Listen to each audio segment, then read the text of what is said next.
एक शाम बाबा पीतल देव जी के नाम जागरण के कार्यक्रम के अंदर यहाँ के मुख्य अतिथि हमारे महाराज जिन्होंने लंबी तपस्या की, सेवा की और आप सब उनका आदेश मानते हैं। तुलसीदास जी महाराज साहब, हमारे प्रधान जी, छोटे भाई गोविंद जी कड़वा और समस्त आयोजन समिति, सारी आयोजन समिति एक साथ सबके नाम लिए, तमाम आयोजन समिति और इलाके के मौजूद जनप्रतिनिधिगण, सम्मानित मंच, मौजूद बुजुर्गों, नौजवान साथियों, माताओं बहनों, प्यारे बच्चों। माताओं बहनों की संख्या बहुत ज़्यादा तादाद के अंदर है। सबसे पहले तो मैं क्षमा प्रार्थी हूँ, लेट हो गया, जयपुर से सीधा आया था और चूँकि आप लोगों ने जिद की कि आना ही पड़ेगा, इसलिए मैं माता जी को छोड़ के आया हूँ। कल उनको वापस नागौर मुझे लेके आना है। और मुझे अच्छी तरह याद है कि आप लोग भी जिद के पक्के हो। जब लोकसभा चुनाव के अंदर में आया था, दोनों बार, पिछली बार भी भारी वोटों से आगे रखा और इस बार भी ज़बरदस्त तरीके से आपने मेहनत करके, मुझे पता है कितना जोर लगाया हुआ है यहाँ पर सामने वाली पार्टी ने, लेकिन फिर भी आपने मुझे अच्छे वोटों से, नौजवानों ने, सब लोगों ने जिता के दूसरी बार लोकसभा के अंदर भेजा। और जाहिल क्षेत्र में चुनाव जीतने के बाद शायद मेरा पहला ही कार्यक्रम होगा जाहिल के अंदर। बड़ा पंचायत मुख्यालयों का कार्यक्रम में रख नहीं पाया, इच्छा थी घर पंचायत मुख्यालय में जाके धन्यवाद दूं, लेकिन कारण ऐसे बनते गए बीच बीच के अंदर कि कार्यक्रम शुरू ही नहीं कर पाया। और मुझे लग रहा है कि गौरव से ही शुरुआत हुई है, तो गौरव का है धन्यवाद लोकसभा चुनाव का। लोकसभा चुनाव तो आपने मुझे वोट दिया, 2 बार दिया और उसके लिए बहुत बहुत धन्यवाद। और हमेशा आप आशीर्वाद बना के रखेंगे निश्चित रूप से। 2 जोरदार जयकारे लगाएं। जय बोले पीतल देव जी महाराज की, तेजा जी महाराज की। सबसे पहले तो कुछ विकास के काम भी गौरव, वैसे सांसद जो गांव गोद लेते हैं 5 संसदीय क्षेत्र के अंदर, तो गौरव को मैंने, मेरे सांसद उसमें, मैंने तो क्या गोद ले रखा था, आपने मुझे गोद ले रखा था पिछली बार, लेकिन मैंने प्रयास किया कि गौरव के अंदर मैं काम कराऊं, कुछ सड़कें बनाऊं, कुछ MP कोटे का काम कराऊं। प्रयास में मेरी कमी नहीं रही।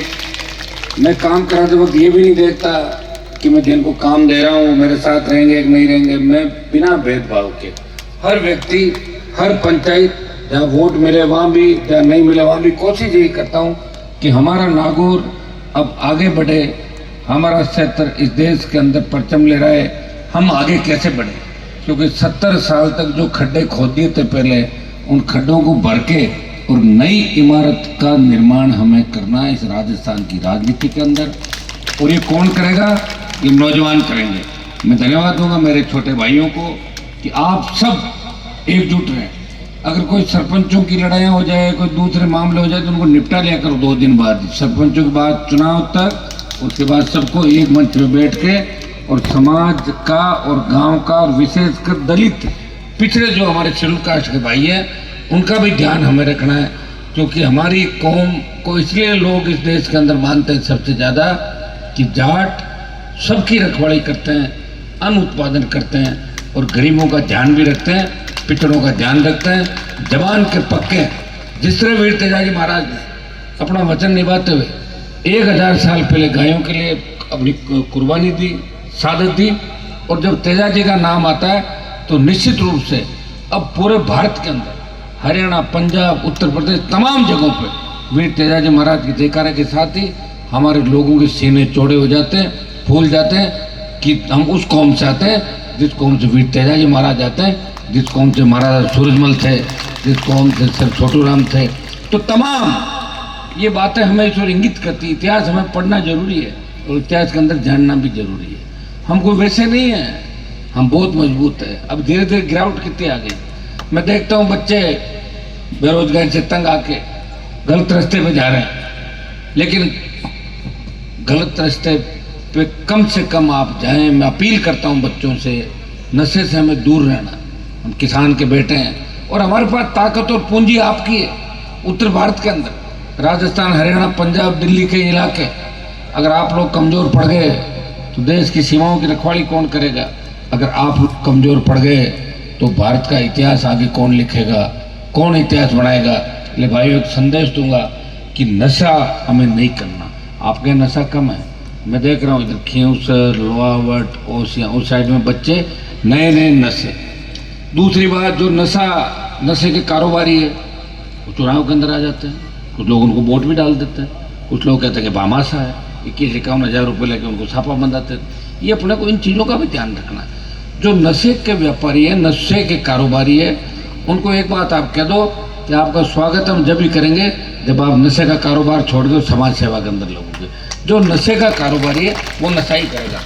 अच्छा, आप ये बताएं, लोग कहते साहब हनुमान जी, मैं काजल की कोठरी में रहते हुए कोई दाग नहीं लगा, ये जिले में कोई नहीं कह सकता कि हनुमान जी का फलां जगह काम है या धंधा चल रहा है या बिजनेस है या जमीन है। 1 इंच जमीन नहीं मेरे पास, कितनी, 1 इंच भी जमीन नहीं है। लड़ाई लड़ रहा हूं देश के प्रधानमंत्री और गृह मंत्री से, प्रदेश के मुख्यमंत्रियों से लगातार लड़ाइयाँ लड़ी। चाहे अब तो ये भजन लाल ये तो क्या लड़ेगा मेरे से लड़ाई, इसकी छोड़ो। आप तो वसुंधरा राजे, अशोक गहलोत, पता नहीं कितने यहाँ पे जो थे जो इस तरह करते ये कर देंगे, वो कुछ नहीं कर पाए। और लड़ाई ऐसी लड़ी कि पूरे देश के अंदर बात चली किसान के कर्ज माफी की लड़ाई। अगर देश में शुरुआत की, वो कर्जा खाली जाट समाज का माफ नहीं होता, वो किसान कौम का माफ होता। उसमें कुमार भी था, सुथार भी था, जाट भी था, गुजर भी था, मीणा भी था, यादव भी था, राजपूत भी था, जो खेती करते हैं। उस किसान के कर्ज माफी की बात करके हुंकार नागौर से भरी, तो हनुमान बेनीवाल 2016 के अंदर हुंकार भरी। बाड़मेर, बीकानेर, सीकर तक पहुंचे और जयपुर पहुंचने से पहले पहले फ्री बिजली की बात जो हमने करी थी, 5 वर्ष पर वसुंधरा से फ्री बिजली और स्टेट हाईवे टोल मुक्त कराए थे।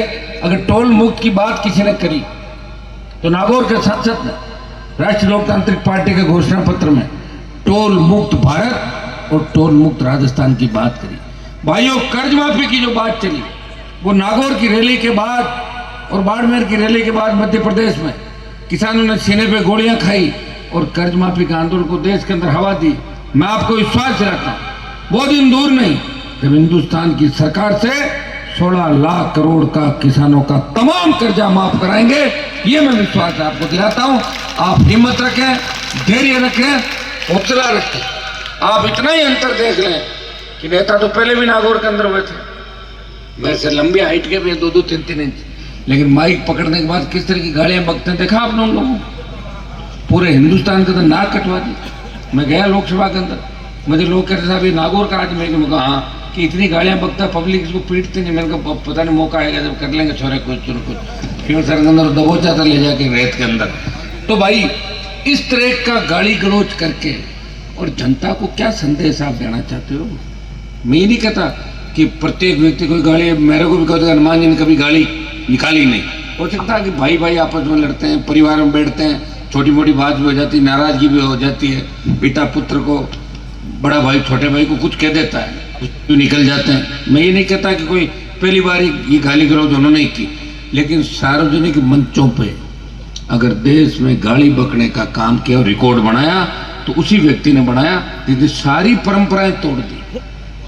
हाँ, सारी तोड़ दी साहब, और नागौर की मजाक बना दी। वो तो मुझे धन्यवाद दो कि लार लार मैं ठीक कर रही हूँ तो हाँ। तो लोग कह मैं नागौर का, जब लोग कहते मैं हनुमान जी भी तो नागौर का, ठीक बात हनुमान जी नहीं तो बाकी भरोसे तो देख ले अमेरिका में सीधे चाल गई अगले है ना, छोरा आइसक्रीम खा रही है, कहीं कहीं कर रहे है ना। अपने को एक चीज का ध्यान रखना, गोराव बड़ा गांव है इस इलाके का, और गोराव का संदेश, यहाँ जाओ इधर आ जाओ, गोराव का संदेश आसपास के पूरे इलाके के अंदर जाता है। हमारी बेटियां आगे बढ़े, हमारे बच्चे पढ़ लिख के आगे बढ़े।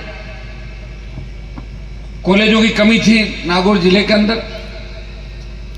मैं खींवसर का विधायक था, वसुंधरा की सरकार थी, लेकिन खींवसर में कॉलेज की शुरुआत करी और उसके बाद 10 कॉलेज, जैसे ही खींवसर में कॉलेज खुला बीजेपी के विधायक दौड़ने लगे वसुंधरा के पास कि ये क्या हो गया, जो सबसे ज्यादा आपके खिलाफ उसके कॉलेज खुल गया, हमारे भी खोलो। तो 4-5 और खुल गए। फिर अशोक गहलोत आए वापिस, 4-5 कॉलेज मैंने खुलाई तो 20 कॉलेज जिले में खुल गई।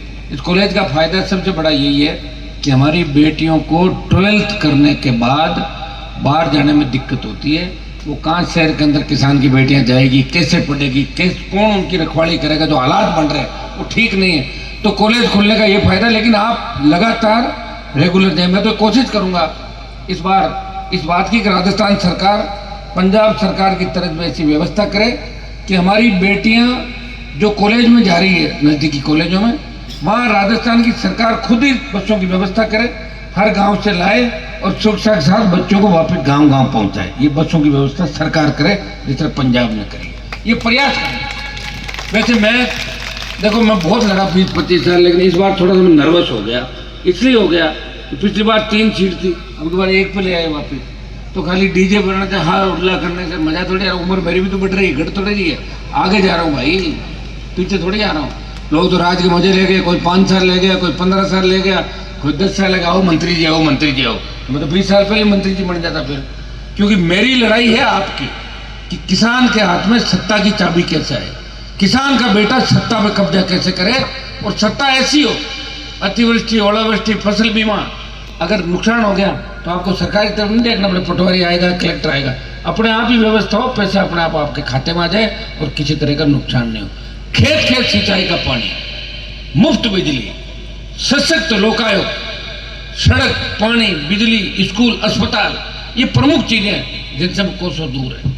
ये कुछ मामले आपने मुझे दिए।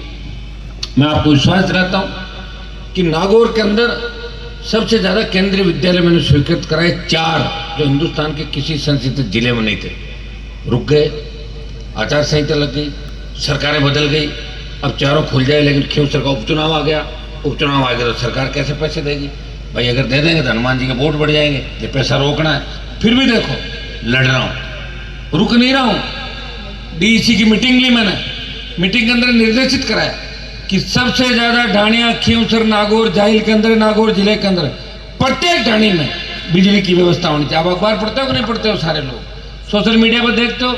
मैं आपके लिए काम कर रहा हूं। राजस्थान में पहली अगर डिस्ट्रिक्ट इलेक्ट्रिक कमेटी की मीटिंग ली तो नागौर के सांसद ने मीटिंग लेके निर्देशित किया कि दिवाली से पहले पहले हजारों घरों के अंदर रोशनी होनी चाहिए, हमारे बच्चे दिवाली आराम से मना सके रोशनी के अंदर। उस गरीब की झोपड़ी के अंदर, उस गरीब के घर के अंदर भी बिजली की व्यवस्था होनी चाहिए जो अमीर के घर के अंदर है।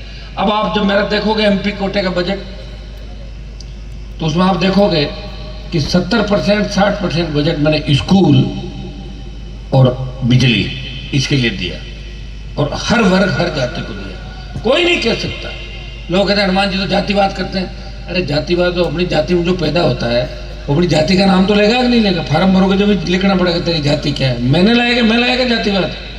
मेरे से पहले कितने लोग थे, ये देश आजाद हुआ उससे पहले भी चलता था। मैं जातिवाद, अगर कहीं अन्याय हो रहा हो और अन्याय किसी जाति के साथ हो रहा हो और मैं उस जाति को न्याय दिलाने पहुंचता हूं, और मेरी जाति के अगर मुलजिम है, बदमाशी करते हैं, तो उनको भी गिरफ्तार करके जेल में डलवाता हूं। मैं जातिवाद नहीं करता, मैं न्याय के साथ खड़ा हूं, अन्याय के खिलाफ खड़ा हूं। अब लोगों को तकलीफ ये है कि लड़ाई तो लड़ नहीं सकते, तो नहीं लड़ाई लड़ तो करे क्या? अरे साहब हनुमान जी, हम आप दिखते हैं सबको। अरे भाई लड़ तो रहा हूं, कम से कम इस राजस्थान की लड़ाई को दिल्ली तक ले गया। वो दिल्ली में 5 साल पहले गया था ना, तब मैंने मेरे पुराने सांसदों के लिए ये बातें सुनी। वो कहते थे एक आपके यहाँ से थी ना साहब लेडी, वो हाँ थी, मैंने उसको हराया था कि वो तो यहाँ दिन भर घूमती थी, काम कुछ नहीं करती थी, बात नहीं करती थी, जिले का नाम ही नहीं लेती थी। अब बताओ उससे पुराना सांसद।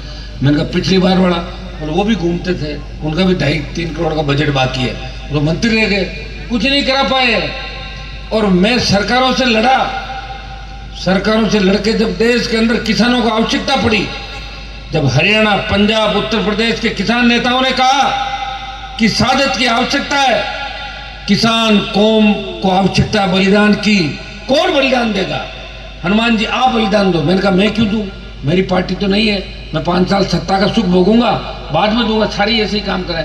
नहीं साहब ये तो बहुत बड़ी इज्जत का मामला है, जाट से जाट एक भी मोदी को नहीं छोड़ रहा है एमपी। मैंने कहा अगर ये बात है तो फिर मैं छोड़ता हूँ मोदी को और आपके साथ सड़क पे आता हूँ। बताओ इतना बड़ा बलिदान कोई दे सकता है? और एक बार गाड़ी जब पटरी से चूक जाती है ना, तो वापिस पटरी में चलने में बहुत जोर आता है। अगर मैं मंत्री बन जाता, 20 सीट ले लेता समझौते में, 18 जीत जाती और 9 मंत्री मेरे और बन जाते राजस्थान के अंदर, मैं कांग्रेस से समझौता करता, उधर से सीटें जीता देता। लेकिन बात ये थी, मैंने कहा था कि मैं कांग्रेस और बीजेपी से गठबंधन नहीं करूंगा, राष्ट्रीय लोकतांत्रिक पार्टी अकेली राजस्थान के अंदर लड़ेगी और अकेला ही लड़ा था राजस्थान के अंदर। हाँ, मैं अकेला रह गया, सही बात है। जब लोकसभा के चुनाव आए, कांग्रेस पार्टी के साथ अलायंस किया मैं बीजेपी के विरोध में खड़ा था, कृषि बिलों को लेके, अग्निवीर योजना को लेके। जब देश की पहलवान बेटियां तो सारी हरियाणा की थी, जब तकलीफ में थी, पहला देश का कोई एमपी उनका भाई उनके लिए लड़ने के लिए गया।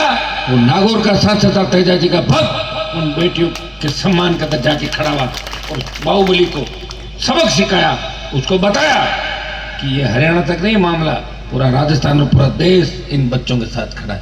मेरा क्या स्वार्थ था उनसे, बताओ मुझे। मैंने तो वोट का नहीं कहा, उनको कोई प्रचार नहीं बनाया यहाँ पर, लेकिन मुझे तकलीफ इस बात की थी। अभी मैं हरियाणा के अंदर, मेरी इच्छा थी कुछ कांग्रेस के लोगों को मैं प्रचार करूं, तो वहां के नेता जिन्होंने मेरी पार्टी थोड़ी RLP, वो अगर हनुमान जी के आना ही नहीं चाहिए, हनुमान जी यहाँ क्यों आएंगे? मगर हरियाणा तुम्हारे घर का है क्या? हरियाणा तो सबका है, कोई भी आ जा सकता है। भाइयों में थर्ड फोर्स के लोग, जो तीसरे मोर्चे के लोग हैं, वहां ताकतवर जो अभी लड़ाई लड़ रहे हैं वहां पे ताकत के साथ, मैं उन लोगों को प्रचार के अंदर गया। एक जगह मेरे हेलीकॉप्टर को नहीं उतरने दिया, मैं वहां गया, 4 जगह प्रचार करके आया। लेकिन मैं किसी पार्टी का प्रचार करके नहीं आया, मैं व्यक्तियों का प्रचार करके आया कि ऐसे लोगों की विधानसभा में आवश्यकता है। कांग्रेस की अगर 60 सीट आ जाए तो दादागिरी नहीं कर सके, 10 मजबूत लड़ा के भी सामने की। एक चीज हमेशा ध्यान रखो, किसी भी सरकार को इतना बहुमत मत दो, इतनी ताकत मत दो कि वो जनता की भावनाओं को कुचल दे। बराबर का सिस्टम होना चाहिए और कुछ मजबूत लड़ाके भी होने चाहिए। मैं तो देख रहा हूँ राजस्थान में 1 साल के अंदर कौन है लड़ाका, आपको बताओ मुझे? खाली तेजल सुपर डुपर गमछा से नाचने वाले नेता कोई आपकी मदद कर सकते हैं? गमछा हिला दे, उससे क्या हो जाएगा? लड़ाई लड़नी पड़ती भैया। अभी बीकानेर के अंदर जब मामला हुआ, कौन आए कौन गया, बताओ मुझे? सेना को झुकाए कि नहीं झुकाए? सेना का हम सम्मान करते हैं, लेकिन सेना के अंदर इस तरह ये अधिकार नहीं सेना को कि सेना हमारे किसी सैनिक की शहादत हो जाए और उस पर पर्दा डाल के और बॉडी ला के रख दे, बोले जला दो। ऐसे नहीं, सेना भी हमारी रखवाली के लिए, किसान के बेटे हैं। देखिए, सड़क से सदन तक अगर लड़ाई लड़ी और इस राजस्थान का सम्मान देश में बढ़ाया, खाली नागौर का ही नहीं, नागौर का तो बढ़ाया और आपके समाज का बढ़ाया, लेकिन पूरे राजस्थान का सम्मान हरियाणा, यूपी, पंजाब और बिहार तक बढ़ाया। तो नागौर के सांसद ने प्रयास किया, आपका सम्मान बढ़ाया किसान कौम का और विकास भी कराया। पहली बार 5 साल के अंदर हजारों करोड़ रुपया दिल्ली सरकार का यह नागौर की सड़कों पे, जिले की सड़कों पर आया। नागौर शहर के अंदर गोविंद जी 60 करोड़ रुपए खर्च हो रहे हैं। नागौर जैसे तो पता नहीं कितने शहर होंगे देश के अंदर, और 2 करोड़ रुपए खर्च नहीं कर पाते MP, बिना नियम कायदों के कर रहे। कोई सड़क छोटी मोटी गलत बन गई तो वापिस जांच करा के चेक कराएंगे। प्रयास में कोई कमी नहीं रखी। मैं जितनी मेरी 25 साल यहाँ आने के बाद दिए, वो आपकी सेवा के अंदर, विश्वविद्यालय से लेकर विधानसभा और विधानसभा से लेकर लोकसभा तक का सफर, आज जिनसे मैं मुकाबला कर रहा हूँ वो कम लोग नहीं है। 1-1 लाख करोड़ का तो घोटाला करके खा गए, 1 लाख करोड़ खा गए। उन लोगों, कितने लोग तो उनके नौकरी कर रहे होंगे, कितने लोग पैसे में आप बताओ बेरोजगारी मिल जाएंगे हर कहीं के, लेकिन फिर भी ये व्यक्ति लड़ाई लड़ रहा है। जब आपके समाज को जरूरत पड़ी, किसान को जरूरत पड़ी, हार्डकोर अपराधी जब किसान के बेटों में गोलियां बरसा रहे थे, उनकी हत्याएं कर रहे थे, उन अपराधियों को उनके अंजाम तक पहुंचाया। तो नागौर के सांसद ने उन अपराधियों को भी उनके अंजाम तक पहुंचाया। उन नेताओं को जिनको एनकाउंटर का बहुत शौक था, जिन्होंने एनकाउंटर कराए, उनको भी सलाखों के पीछे पहुंचाया। जिसके पीछे पड़ा उसको दिन में तारे दिखाए, हारा नहीं, झुका नहीं, लड़ता रहा, भूखा पैसा रह गया, लेकिन दुश्मन के साथ जाके खड़ा नहीं हुआ। ये हनुमान बेनीवाल आपका भाई, इसीलिए आपका आशीर्वाद मुझे लगातार मिलता जा रहा है। मुझे दुख इस बात का होता है कि मैं जिनके लिए लड़ रहा हूं वो तो थोड़े से आगे आ जाते हैं। आज जिसके पास साइकिल है और भगवान की कृपा से अगर उसके पास स्कॉर्पियो फॉर्च्यूनर आ गई और उसको लातों में आगे रहे, लेकिन उस साइकिल वाला गरीब है उसको कुचलना चाहेगा, तो ये मैं बर्दाश्त नहीं करूंगा, उसके मैं खिलाफ हो जाऊंगा। मैं चाहता हूं कि अंतिम छोर पर बैठा व्यक्ति भी हमारा भाई आगे आएगा, तब समाज आएगा, तब किसान आगे आएगा और प्रत्येक कौम, और आप अकेले सत्ता में नहीं आ सकते। शेड्यूल कास्ट के उन भाइयों का, OBC के उन भाइयों का, तमाम उन लोगों का जो हमसे प्यार करते हैं, जो समझदार है, उन सबको हमें साथ लेके चलना पड़ेगा, तब जाके सत्ता के शिखर पर आप बैठोगे। आप 70 साल से बताओ कांग्रेस पार्टी ने राजस्थान में क्या दिया? हमारे लोग तो आपस में लड़ते थे। बीजेपी में क्यों गए? हमारे लोग, एक जगह नहीं थी कांग्रेस में, ज़्यादा हो गए, कुछ इधर चले गए, कुछ उधर चले गए। हालात जो आपके सामने सारे, जिस तरह की बेरोजगारी का आलम आप देखो, कितना बेरोजगार, अपराध राजस्थान के अंदर बढ़ रहा है। कौन जिम्मेदार इसके लिए? मैं तो सरकार नहीं, मैं तो लड़ने के लिए हमेशा तैयार रहता हूँ। कहीं भी आवश्यकता पड़े, मुझे कोई बुलाता है तो आगे जाके खड़ा मिलता हूँ। मैंने मेरी रातें, नींद, जिंदगी, जवानी, सत्ता सब कुर्बान की, अपने परिवार को समय नहीं दिया। बच्चे मेरे छोटे छोटे वेट करते हैं, पापा कब आएंगे, सो जाते हैं, उनको स्कूल जाना पड़ता है, सुबह मैं उठता हूँ, उससे पहले स्कूल चले जाते हैं। हर व्यक्ति चाहता है कि वो जीवन में कुछ सुख उसको मिले। चाहता नहीं चाहता? हर व्यक्ति थोड़ा बहुत आराम चाहे, कौन चाहे। और माने मिलियो कहीं एक चले यार, एक माथे पाचा आएगा। 25 साल पहले शुरुआत करी और एक पे आके वापिस अटक गए। तो इस राजस्थान के अंदर भी लोगों के अंदर मैं चाहता हूं कि वो दम पैदा हो जो हरियाणा, यूपी, पंजाब, बिहार, झारखंड, महाराष्ट्र, वहां लोग तीसरे मोर्चे भी बनाते हैं, पार्टियां भी बनाते हैं, उनकी सरकारें भी बनाते हैं। और आवश्यकता है तीसरे मोर्चे जहां है वहां कांग्रेस और भारतीय जनता पार्टी की दादागिरी नहीं चलती। लोग कहते हैं दादागिरी करोगे तो तीसरे वाले को तैयार कर देंगे। उनकी दादागिरी खत्म करने के लिए तीसरे मोर्चे की आवश्यकता है। भाइयों, निश्चित रूप से नागौर से जो शुरुआत हुई है ये आगे बढ़ेगी। समय लग सकता है, कुछ कमियां रही, कुछ हमारे लोग सीधे हैं, संगठन वंगठन इन बातों को नहीं समझते, पैसा भी नहीं था हमारे पास, हमने कोई क्राउड फंडिंग का 1 रुपया भी नहीं मांगा। सबसे बड़ी बात देखो आपका नेता कैसा है, जिसने 50 पैसे का चंदा नहीं किया। सारी पार्टियां चंदा लेती है। इलेक्टोरल बॉन्ड, जिसमें बीजेपी ने तो गाय का मांस निर्यात करने वालों से चंदा ले लिया, लेकिन अब क्या बात दे दी लोगों ने वोट। जब जगह नहीं होती है, 2 ही खड़े हो जाते हैं। मान लो ये सपोज करो कि गांव में 2 आदमी खड़े हो गए, तीसरा कोई खड़ा नहीं हो रहा है। जब गांव वाला क्या कहीं कर दोनों एक जैसा ही है, किसी भी गांव के अंदर बात करने पर क्या दोनों एक जैसा है, कर्म फुटे तो चलो दिया 1000 देना है वोट पे, ऐसी स्थितियां बन जाती है। तो इस प्रदेश में क्या बात, कांग्रेस बीजेपी एक बार यूं धापगा क्या बाड़ो इन पटको इन दे दो, इन दियो। आज भी तो वो क्यों वही है, कोई घोटाले घपले, पेपर लीक, भ्रष्टाचार काम कहा था ना 1 साल में पकड़ लेंगे सीबीआई को, नहीं पकड़े जा रहे हैं। कुछ अधिकारी को पकड़ने से क्या हो गया भाई, वो नेता कहाँ पकड़े गए जिन्होंने पेपर आउट कराए, जो जरूरी पकड़ने के लिए। तो अभी उपचुनाव के बाद ये लड़ाई भी हम राजस्थान के अंदर लड़ेंगे। बहुत लंबी बात हो गई, समय भी लंबा हो गया। दोबारा आपके गाँव के अंदर आऊँगा। आप चूँकि आपने मुझे बहुत प्रेम से बुलाया, इसलिए मैं आपके बीच आना भी जरूर। आपने प्रेस्टीज पहुँच बनाया कि आपको चलना ही पड़ेगा और सामने लाने के लिए भेज दिया। आप मतलब गाड़ी लेके आना।